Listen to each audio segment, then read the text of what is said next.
I'd have to say what I really enjoy about Happy State Bank is the morale that we have. Part of that goes back to the ownership that we talked about. Everybody understands as an owner, we're going to think like owners and not like managers, and we truly have each other's back each and every day.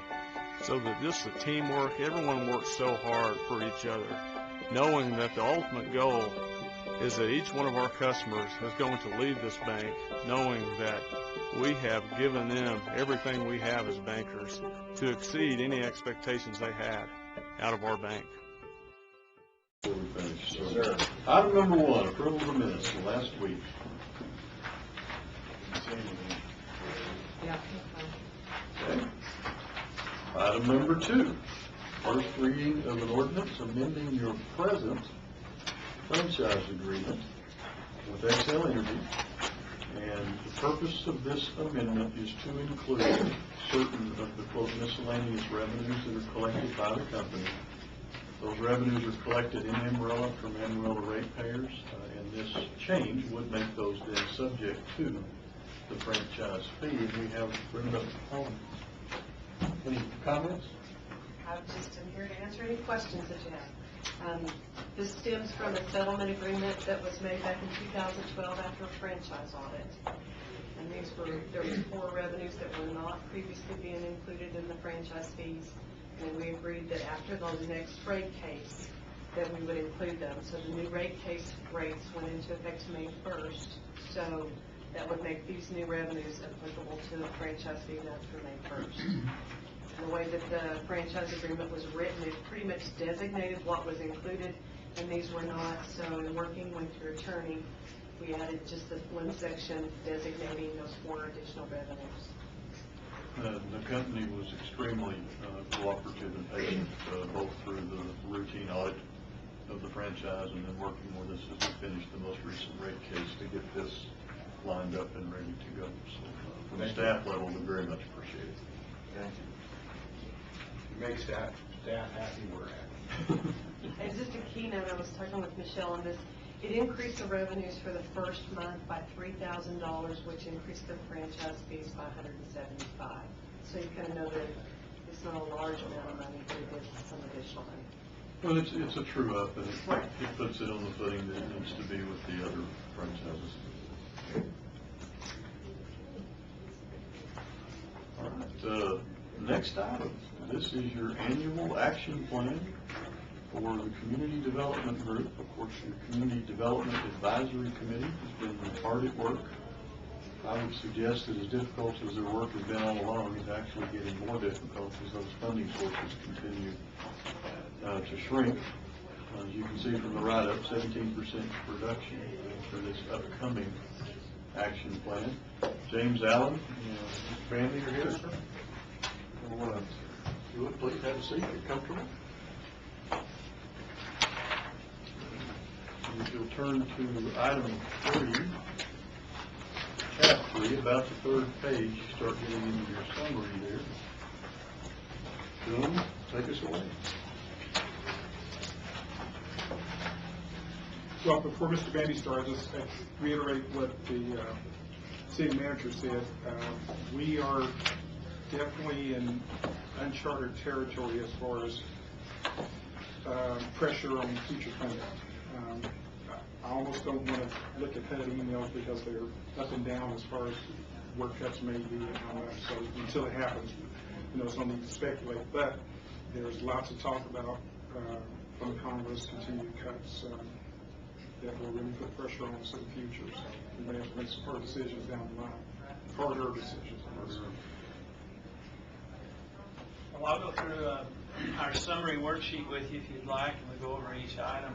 I will let you know that before we did have our Tuesday meeting, we didn't have our exact figures until the Friday, the allocation until the Friday before the Tuesday final meeting. And so I want to commend James and everyone in his office on their hard work. And that's a little difficult going through the entire process, and then we're right there at the final meeting, and only get that information a couple of days ahead of time on how much we could allocate. Our committee did do a lot of hard work on this, and This is one of those areas in which our own tax dollars are sent back to our community. If you will turn to the page, we'll talk about parks improvements for the Community Development Block Grant funding for the year 2013-2014. We were allocating $326,435 for our recommendation for East Ridge Park. And then the next area is building safety. And our recommendations for that, for the community improvement inspector, was $61,447. Demolition and clearance was for $90,000. Under the public service category, and this category has a 15% cap, which is $230,672. So that was our cap, and we allocated it in the following manner. Amarillo Multi-Service Center, the Jan Warner Adult Daycare, $21,000. The application, when we received it, said Catholic Family Services. That organization is now Catholic Charities of the Texas Panhandle. Their Interfaith Hunger Program, $22,750. Transportation for the homeless, $10,500. Family Support Services, their homeless counseling, $3,671.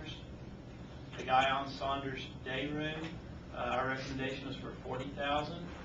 Panhandle Regional Planning Commission, their Child Care Title 4A local initiative, $100,000, and I will make one comment on that is almost a 2-for-1.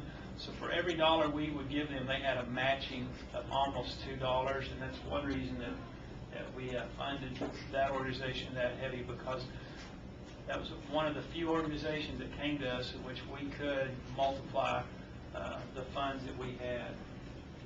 Also for the PRPC, the Area Agency on Aging, their food net, $21,750, and then the Wesley Community Center for their wrestling club, $11,000. And so again, our public service 15% cap total $230,672, and it cannot exceed that. If there are any changes made, there needs to be there's an addition, there needs to be a subtraction from some area in that. The next area in which we made recommendations, you'll go down to the middle of the page, the owner-occupied housing improvements, the emergency repair grants for $321,259.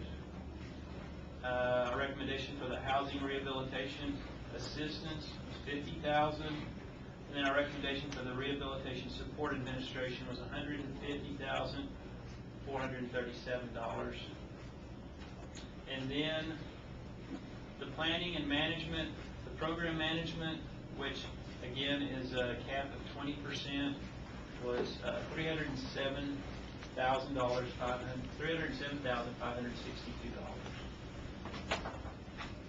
And then I'll go down and finish this, the next grouping, the Home Investment Partnership Program. The Home Administration, which is an administrative cap of 10%, was $53,900. The Home Buyer Assistance, $48,153. Housing Rehabilitation Assistance, $100,000. Bill, let me ask you Yes. something on that in particular. I noticed that, of course, 2 years ago they were allotted $200,000, and then 2012, 2013, $50,000. This year they requested $50,000, and it was bumped to $100,000. Gosh, James. Well, Commissioner, you may recall that we were able to do 2 owner-occupied rehabs this year. That, minor and major. well, 2 majors that were fairly significant in cost. So we have some funds remaining to be spent, and we felt like due to the cost, some of the HUD regulations with lead-based paint, those types of things, just those rehabs are very expensive. Once you get into it, it's hard to not go all the way. Yeah, right. And don't do it half. Exactly. Halfway. Yes. Yeah. Yes, sir. I did. I do too. Getting better. Thank you for that question. The rental rehabilitation was $100,000 as well. And then for the Community Housing Development Organization, or the CHODO projects, as we refer to them, we had 2 of those. Amarillo Habitat for their Glenwood edition was $104,422. And then again, the Catholic Charities of the Texas Panhandle, they have a multifamily project that we, our recommendation was for $105,578 on that one. And again, it had a minimum allocation of 15%. However, there were more funds that we received in that, and so if we only recommended that 15%, and we would be sending money back to Washington that they could flag that we do not need in the future, and they could cut our allocation. And so that 15% minimum of $80,000 is just the minimum amount. We did fund more than that. Hey, Bill, if I'm keeping the record, I noticed there was some kind of differences between kind of what staff recommendations were and what the committees. What was your thinking? You know, it's always a difficult process because we really take to heart what staff recommends on all of these. And through the process, and I'm going to go back and see if I can exactly find the area. It must be down here. In that, when we were looking at those projects, the Catholic Charities of the Texas Panhandle's multifamily project, they have some previous year's funding that still falls underneath all of the time restraints and everything, or constraints, but the committee member who made that recommendation was just felt like that they had an ample amount of funding to go forward with this, and he felt and then the committee voted on it and agreed that we felt like that we wanted to reallocate some of those funds back to the Habitat program.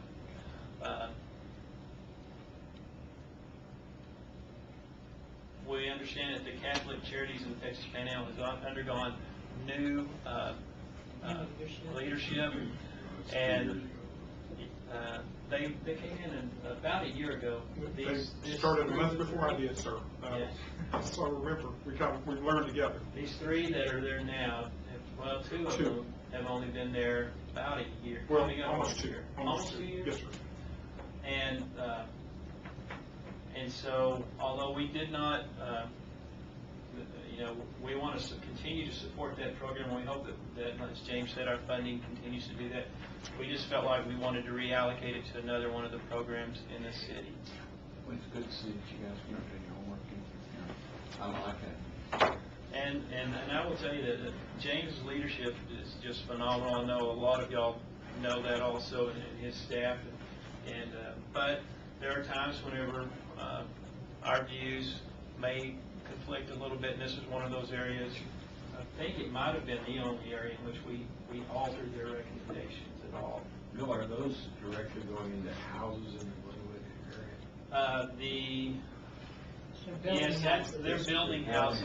That's their habitat. That's that block right across Glenwood Park. Exactly. Looks good. Because whole block. Yes. It's a long stretch of houses. Yes, and they actually have another half a block or full block in which Well, they own that whole section. Yes. I was on the board, I just went on Okay, the good. board. And that whole block is Habitat property.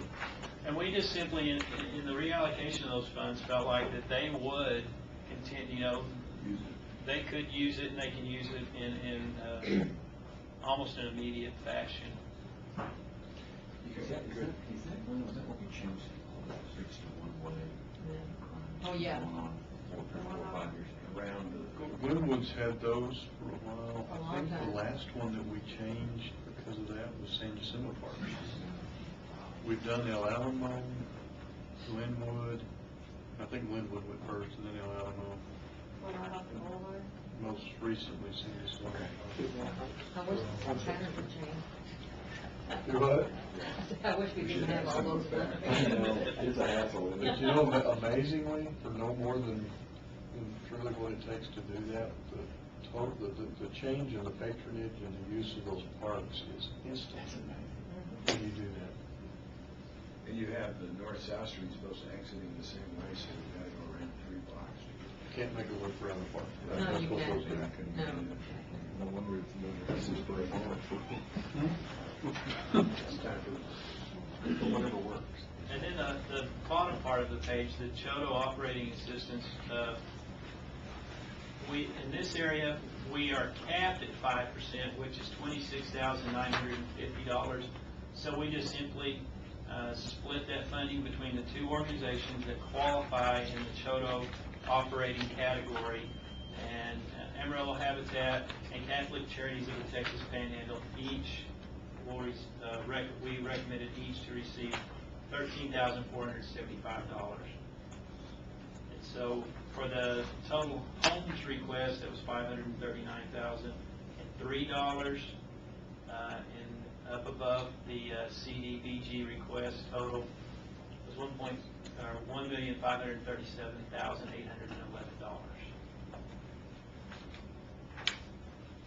So those two are combined, or is that part of 539 is part of the 1.5, or is that? They're added to They're that. added. They're added. I didn't total that whenever I went to the next section, so I just wanted to make certain that I pointed that out. And this represents how much change in each of those categories, and what's that change from? You see, it was down about how much did you say? 17% overall. Over a 3-year period, do we have any cumulative, we talk about this and what the government's doing with us. My number is getting up close to 50% cut in 3 years. Is that incorrect? Well, 3 years ago, in home dollars, we received over $1 million. And now we're down to 500,000. So it's taken a larger hit than CDBG. CDBG's kind of been up and down, but probably 20% over the last 3 years. On CBD. Yes, it's been smaller increments. Home, we took a 33% cut 2 years ago, just at one whack. So when you take the ratio, it's about a 40% decrease It is, and you'll over see. 3 years. And then you'll see as you go into the budget, there's numerous other programs that are direct grant funded, many of which have been zeroed. I mean, this is an issue. I hate to see what some of our neighborhoods would look like had this happened 10 years ago, if we hadn't had that money for a 10-year period. But if you look back at the sidewalks, the park areas, and the other now very underfunded areas, we're really being hit, and over a 10-year period, it won't be good. What did you say the CDBG was down 3 years ago? Cumulative? Yes, sir. About 40. So home Home's down a little over 50, Oh, is it? Right. But then it's a smaller number, so about 40% total over 3 years. Bill, I noticed that, well, I just did a quick check, but I think the only people who requested something and didn't get anything were in the neighborhood improvements, just $100,000 from Habitat for a parking lot and the Yes. Habitat flooring replacement. And so did everybody, was your theory that you were going to spread out the money so everybody got something? No, under that parking improvement, they did not have all of their specs in time, so they sent a request that had no specs backing up the request, so they just asked for $100,000 for parking, but we had no information that backed up that that's actually what they needed. We didn't have any contractors' recommendations or requests, so it was just one of those things where it didn't have any background for that recommendation, Okay. for that request. Okay. Also underneath there, where they requested for the flooring replacement, it was an ineligible request. It did not meet the guidelines. Is it a fair statement to say that some of these agencies just have stopped asking because they know there's no money? That they've lowered their requests because, Some they know they don't have a shot. Some probably, others with the high turnover in the last couple of years of leadership, some areas were not prepared for requests this year. And some of them very well may have been exactly as you said, Mr. Mayor, that they just don't think that they would get it. But I think a lot of it might have been the fact that there was some leadership change, and when it changed, they did not have any requests to get in time for this guideline. I think that maybe the guidance on this day room took almost $30,000 less than they had requested, or got almost $30,000 less than they requested. Do you know if they think, oh, we just can't, did they know how much they? Well, they know what the committee recommended. Yes. Yeah, And that was for partial funding for 3 positions. yeah. The staff recommended the 40,000. 2 of those positions, the committee has funded in years past, as well as the commission. That a 3rd position is a new position, and again, in that public services category, that's where you had a 15% cap. So we thought, our recommendation to the committee was to try to maintain current staffing levels, or assist them in maintaining that. And if they needed a new staff, to try to seek funding from another source. Just wasn't clear. And then it's the same as budget. Yes. Yeah, that's right. And I'm sorry, Guy Saunders also sought funding from another one of the categories that we deal with, and that's the Emergency Solutions Grant. So they're looking at more avenues, and even their application mentioned a couple of other avenues. I know the United Way, one of their funds they were going to tap into for some of the funding. So they have several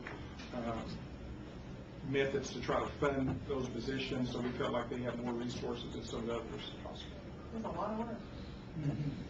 I'm making an assumption that all these agencies know that there's going to be less and less money, so they're going to have to work smarter, try to find alternate sources, because they can't stay on this program forever. I mean, they're just not going to be able to. And then I'd like to remind everyone that Habitat for Humanity had a complete new remodel in their building for a financial center, and with all the equipment and everything else. So they've gotten quite a bit for delivering services to low and moderate income folks, and there will be a place. Bill, we got him for free for a long time. And then we had to start paying him. 25 years. One of those managerial mistakes I made, working for free. Right, you were negotiating against yourself, Mr. Manager. I really try not to do that. Well, he's worth every penny. You know you're on the tenure track now, so James, that's Yeah, right. James was a lot younger when he started. I might be retired by the time if I'm on a track. And there should be other committee members that are planning to attend today's meeting also. All the agencies were notified of the public hearing. I suspect that we'll have a good turnout. The only area that I anticipate any significant discussion may possibly be in the public services category, because that's always the one that's because those services are delivering services I always consider them like foot soldiers. They're delivering services to individuals, and any changes there impacts people. All of them impact people. And again, everyone who wants something in that category. Yes, ma'am. Got very close to what they asked for. And you know, one thing that really weighs heavy on our committee's mind is if someone comes in with some type of matching funds assistance, and that way we know that they're out there not only maybe looking at us as the only funding source, but looking at us to help multiply their funding source. And I know that at the time, whenever we see budget cuts all the time, probably those assistance programs are not as available. But if someone walks in with a presentation over these last several years where they say, if we can attain a portion of it, and we can get that equal amount or more, you know, that really makes a big impact to our committee, that they're, exactly. Well, I think the one area that would really hit us hard when this money goes away is the emergency repair grants. We used to have a committee just for that, and at the city that I served on, and I mean, the assistance that's rendered to homeowners that just can't find, they don't have the money to get their plumbing redone or having their floors repaired or anything. I mean, this is one that would be really hurt because there just wouldn't be any resources other than CDBG funds to do that. And it comes at the worst times of the year when it's winter and pipes are frozen and also it's just tough to. Would you be sure that we recognize all the people that are there? Certainly. We'll give an opportunity, and if you can ask, we'll ask them to stand. Certainly will. If you'd like to name them, we'd love for you to do that. You have that list, or if you haven't? I'll have the list and I'll double check, make sure they're all out there not. If we can, I don't think it hurts, they do a lot of work. Thanks, James. Thanks, Gail. Way to go. Good job. Thanks for your work, Bill. Yeah. Okay. Item number 4, resolution, public hearing, program of projects and grant application for your city transit system. There's more money there than there was there, and we're so excited we put this on the agenda 1 week early. Therefore, I would ask for patience and let's push this one week. We need to match our publications, which we've done the publications, they govern. We need to take action on this next week. So we shouldn't ask. So should we just table it till next week? I table it. Just go past it, just with items withdrawal. Yeah, we'll be back next week. Now, Mayor, will you, Honesty. you,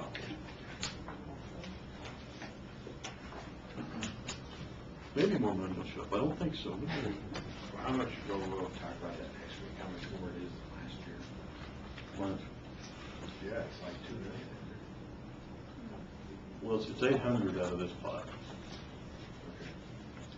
Item number 5, appointments, boards and commissions. Since the agenda went out and it's on the back page, I didn't put it on the front page because it wasn't something the commission had an opportunity to discuss. There's been an additional, or not an additional, there has been a resignation on the library board. And with that, and if you would like, we can either act as we presented it here today for both the library board and the Parks Commission, or we could hold those off, give you guys an opportunity to look at the totality of those nominations that you would consider and then bring that back. I'm going to suggest that we wait because I still have a question of what I was pursuing, if you don't mind. Cool. Absolutely, we can just pull that out as well. So we're pulling just the library board? We just shorten the Just agenda. pull item 5 and then look at those as a whole.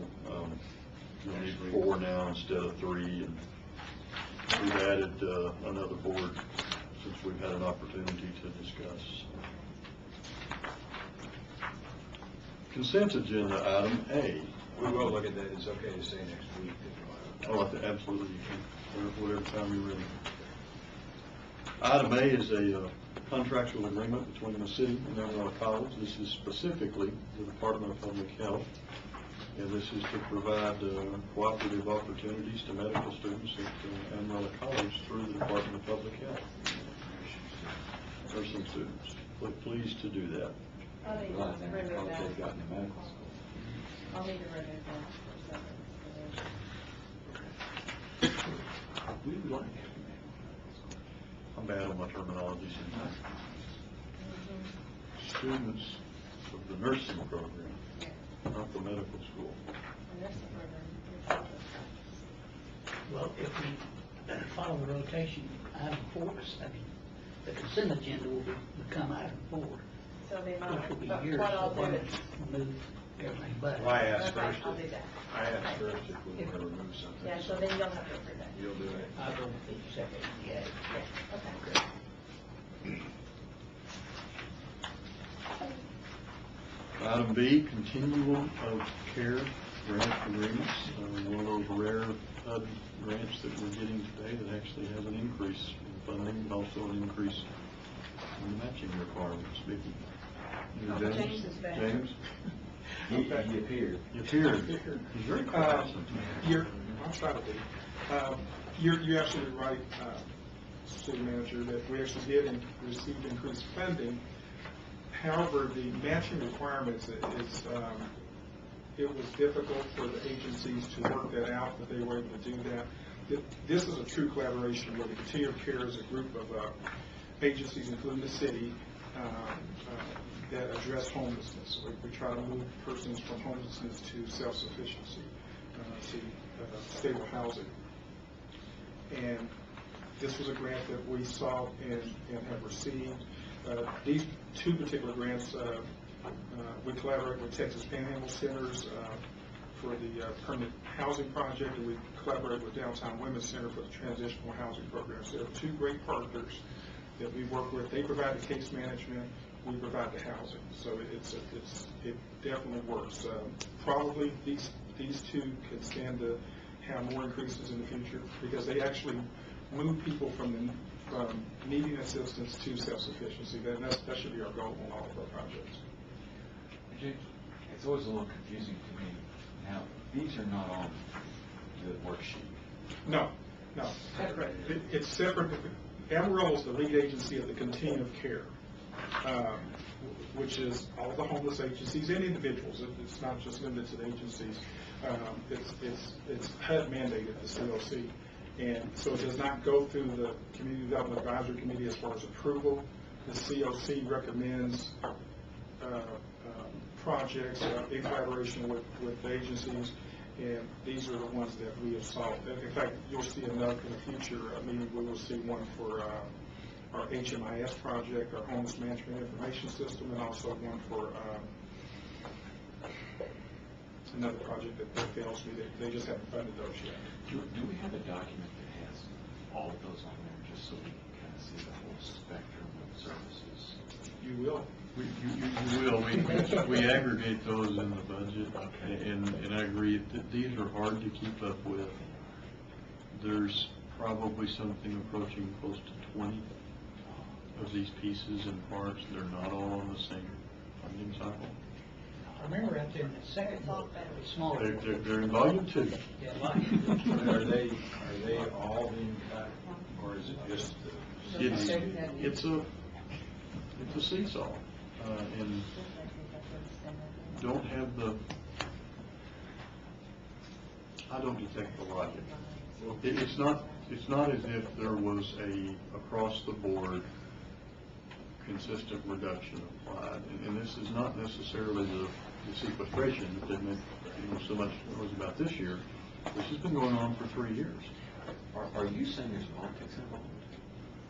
A lot of these are I'm saying I'm veterans. having trouble finding the mathematical logic. Well, the VA. Put me on the spot, Commissioner. Yeah, they're partnering. Mr. Mayor, one thing that Mrs. Covey and I were discussing, of course, we get notices all the time about, and by the way, thank you for your letter to our Congressman concerning our funding. But we get notices all the time of what's going on in the House and Senate, and out of their subcommittees, out of both the House and Senate subcommittees, there were proposals floated to actually cut community development block grant funding from over $3 billion in funding to $1.65 billion. So just like City Manager is saying, it's no rhyme or reason. You know, I've asked those questions. Why would you cut those programs that the most needy are involved in? And some of the answers I've got was that, of course, they're trying to balance the budget. I understand Congress doing that, but they look at areas that have least resistance, or political resistance. I hate to say that, but I think that's part of the case. Sure. In other parts of the country, though, are they as careful about spending this money as we are here? Could it be that in other areas it is not as well applied? Because here it's well applied, we can justify every penny that's spent and look at more need every year than what we're able to fulfill. I don't think there's any place as good as Amarillo, and I'll say that. So that may be part of why they're. Well, they should give us some of that, they're taking away from that's other right. areas, but it doesn't work that way, unfortunately. Well, not to spoil the surprise, there's one federal department whose grants are rising at an incredible rate. Did last year or this year? United States Department of Agriculture. let's say the IRS. No, they don't give us any money. It depends who's the power of the committee. Okay. All right, item C, dedication and acceptance, power line easement across some city land south of town, and a drainage easement coming to the city. Item D is a sheriff's sale from Potter County, and as you noted on the attached, this property sold for just a little over $5,300. It's one of the better ones. It went private sale, so it didn't go when we did the auction, and it came back. He's been buying a lot of properties and paying pretty well for it. Yes. Yes. questions on the agenda? Mayor, if we could, ask for a closed session. Okay.